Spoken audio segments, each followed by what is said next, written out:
नमस्कार friends, SM astro channel में आप सबका स्वागत है।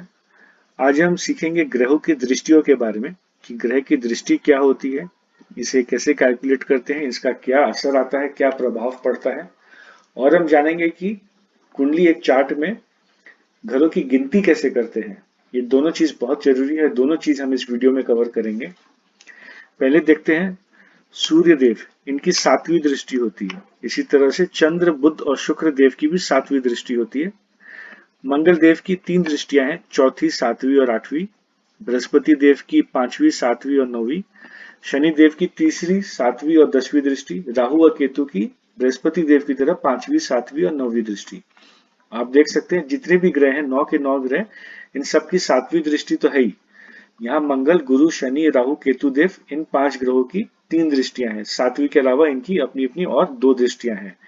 अब इन दृष्टियों का मतलब क्या है और इन्हें देखते कैसे हैं, ये हम एक चार्ट के माध्यम से समझते हैं। सबसे पहले एग्जांपल लेते हैं हम सूर्य देव की। मान लेते हैं सूर्य देव कुंडली के पहले भाव में बैठे हैं, पहले घर में बैठे हैं। हमने अभी देखा सूर्य देव की सातवीं दृष्टि है।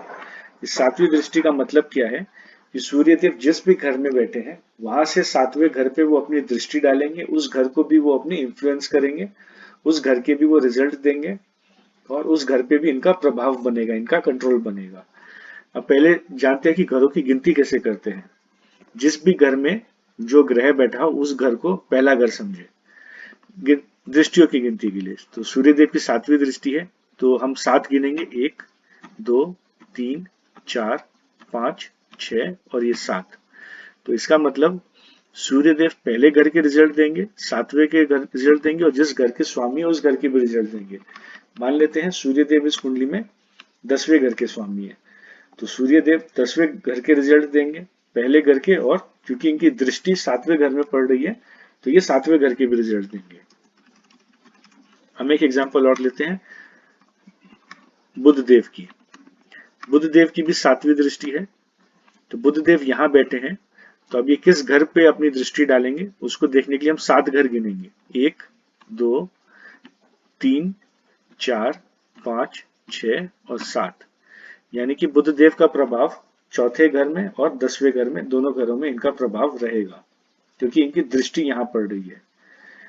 इसको समझने में शायद थोड़ी कंफ्यूजन हो रही हो आप लोगों को, तो मैं आपसे कहूंगा कि इस वीडियो को आप दोबारा रिवाइंड करके फिर से देखें, दोनों चीजों को समझें कि ग्रहों की दृष्टि क्या होती है, क्या क्या दृष्टियां हैं घर की, और घरों की गिनती कैसे करते हैं। इसे अब हम एक एग्जाम्पल से और समझते हैं। जैसे एग्जाम्पल लेते हैं हम मंगल देव का। मंगल देव की 3 दृष्टियां हैं। मान लें मंगल देव यहाँ चौथे घर में बैठे हैं, 10वें घर में बैठे हैं और इनकी 3 दृष्टियां हैं, चौथी, सातवीं और आठवीं। तो इसका मतलब क्या है कि मंगल देव जिस घर में बैठे हैं वहां से चौथे, सातवें और आठवें घर पे भी वो अपना प्रभाव डालेंगे। कैसे डालेंगे, कैसे गिनेंगे? मंगल देव की चौथी दृष्टि के लिए इसे हम पहला मानेंगे, पहली, दूसरी, तीसरी, ये चौथा हुआ, फिर पांचवा, छठा और ये सातवां और ये आठवां।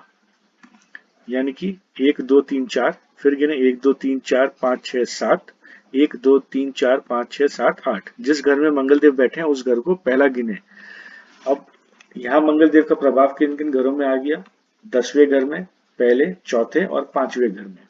तो मंगल देव रिजल्ट देंगे 10वें, पहले, चौथे और 5वें घर की, और जिन घरों के वे स्वामी है कुंडली में। हम एक एग्जांपल और लेते हैं शनि देव का। शनि देव की 3 दृष्टियां हैं, तीसरी, सातवीं और 10वीं। तो अब आप देखें कि शनि देव किस किस घर को इन्फ्लुएंस करेंगे। तीसरी दृष्टि यानी कि 1 2 3 इस घर को, फिर 1 2 3 4 5 6 7 इस घर को, 1 2 3 4 5 6 7 8 9 10। यानी कि शनिदेव की दृष्टि पड़ रही है छठे घर में, 10वें घर में और लग्न पे, यानी कि पहले घर पे। बृहस्पति, राहु और केतु की कॉमन दृष्टियां हैं, पांचवी, सातवीं और 9वीं। मान के चलते हैं बृहस्पति देव तीसरे घर में बैठे हैं, राहु केतु भी सपोजिंग यही बैठे हैं, तो 5 घर अब गिनते हैं पहले यहाँ से, 1 2 3 4 5 इस घर पे इनका प्रभाव पड़ेगा, छठा, सात इस घर पे और 8 9 इस घर पे।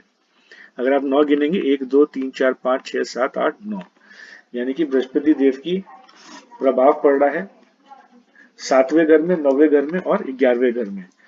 अब इसको देखने का एक तरीका और है कि इन घरों पे तो उनका प्रभाव पड़ रहा है। अब मान के चलिए कि यहाँ शनि देव भी बैठे हैं, तो इस घर पे बृहस्पति देव का इस घर पे भी प्रभाव पड़ेगा और इस ग्रह पे भी प्रभाव पड़ेगा, यानी कि बृहस्पति देव का असर 7वें घर पे भी आ रहा है और शनि देव पे भी आ रहा है। मान के चलिए कि चंद्रदेव 11वें घर में बैठे हैं, तो बृहस्पति देव का प्रभाव 11वें घर पे भी है और 11वें घर में बैठे ग्रह चंद्रदेव पर भी आ रहा है। मतलब इनका कंट्रोल दोनों चीजों पे हो रहा है, इस घर पे भी हो रहा है और जिस घर पे जो प्लैनेट बैठे हैं उस पे भी बृहस्पति देव का प्रभाव पड़ रहा है। इसे कहते हैं ग्रह दृष्टि या एस्पेक्ट।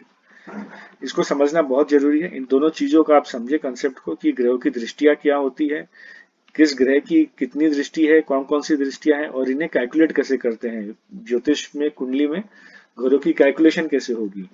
अगर तीसरा घर जोड़ना है तो प्लैनेट जहां बैठा है वहीं से एक गिने, 1 2 3, चौथा गिनना तो 1 2 3 4 यहाँ आता है। अगर आपको अभी भी कंफ्यूजन बन रही, चांस है कि कंफ्यूजन रहे, तो इस वीडियो को आप 2 बार देखें, 3 बार देखें, आपकी कंफ्यूजन क्लियर जरूर होगी। इसको समझना आसान है, कठिन लग रहा होगा लेकिन समझना आसान है। आशा है आपको ये वीडियो पसंद आई, उसे लाइक शेयर एंड कमेंट करें और चैनल को जरूर सब्सक्राइब कर लें। वीडियो को देखने के लिए धन्यवाद। इस चार्ट को आप एक कागज में नोट कर सकते हैं। धन्यवाद।